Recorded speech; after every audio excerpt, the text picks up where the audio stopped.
Il tantan sui social è iniziato già da giorni. I ragazzi si stanno riorganizzando per tornare in città e creare scompiglio, come è accaduto lo scorso fine settimana, incuranti, fra l'altro, del dispiego di forze di polizia pronte ad attenderli. Si tratta di una minoranza di giovanissimi che continua con le provocazioni, tuona il sindaco Mario Conte. Devo dire che tutte le segnalazioni che mi vengono puntualmente inoltrate poi vengono girate alla questura e al comandante della polizia locale. Fra l'altro, la polizia locale ha già identificato 3 ragazzi che sabato scorso hanno partecipato alla rissa. Si tratta di minorenni, tutti residenti fuori città. Domani saranno contattate le famiglie. Ai ragazzi sono arrivati attraverso le telecamere di videosorveglianza numerose in città e alle bodycam di cui sono dotati gli agenti di polizia locale.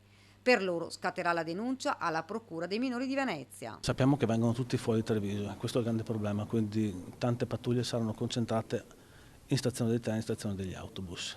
Non solo, ma nei prossimi giorni annuncia il sindaco Conte ci sarà un vertice con i dirigenti scolastici e l'azienda sanitaria perché questo è un problema che va affrontato per la città, ma non solo. Soprattutto per il bene di questi ragazzi che con dei gesti così fuori dalle regole, a volte anche molto pericolosi, possono in realtà vedere danneggiato il loro futuro. È importante che loro capiscano l'importanza dei gesti che stanno compiendo Termina e i danni che a volte i social network possono creare.